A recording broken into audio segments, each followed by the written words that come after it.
Hi viewers, spicy cheese Maggi எப்படி செய்கிறதுன்னு பார்க்கலாம் வாங்க. இந்த அளவு மேகி பாக்கெட் எடுத்திருக்கேன். மேகி மசாலா இருக்குது, 1 ஸ்லைஸ் சீஸ் இருக்குது, 1/4 teaspoon pepper, 1/4 teaspoon red chilli பொடி, 1/2 டீஸ்பூன் சாம்பார் பொடி எடுத்திருக்கேன். இந்த அளவுக்கு கொடுத்துருக்க அளவை விட கொஞ்சம் கூடுதலாக 300 ml அளவு வாட்டர் எடுத்திருக்கேன். பேன் சூடு பண்ணி 1 டீஸ்பூன் எண்ணெய் ஊற்றி கடுகு சிறிதளவு சீரகம் போட்டு பொடிச்சதும் நீங்கள் இந்த எடுத்து வச்சுருக்க தண்ணியை ஊற்றி கொதிக்க விடுங்க. கொதிக்கிற தண்ணியில் இந்த மசால் பொடியெல்லாம் போடுங்க. இதை போட்டதுக்கப்புறம் மேகி மசால் பொடி போட்டுக்கோங்க. கேரட், பீன்ஸ், பச்சை மிளகா வேணும்னா உங்களுக்கு அது ஆப்ஷனல், அது உங்கள் விருப்பம்.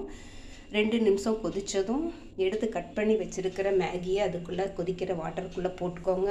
ஒரு 2 நிமிஷம் மூடி வச்சுட்டு நல்லா கொதி வரையில் சீஸ் ஸ்லைஸை எடுத்து அதில் போட்டு ஒரு கலக்கி நிறுத்திடுங்க.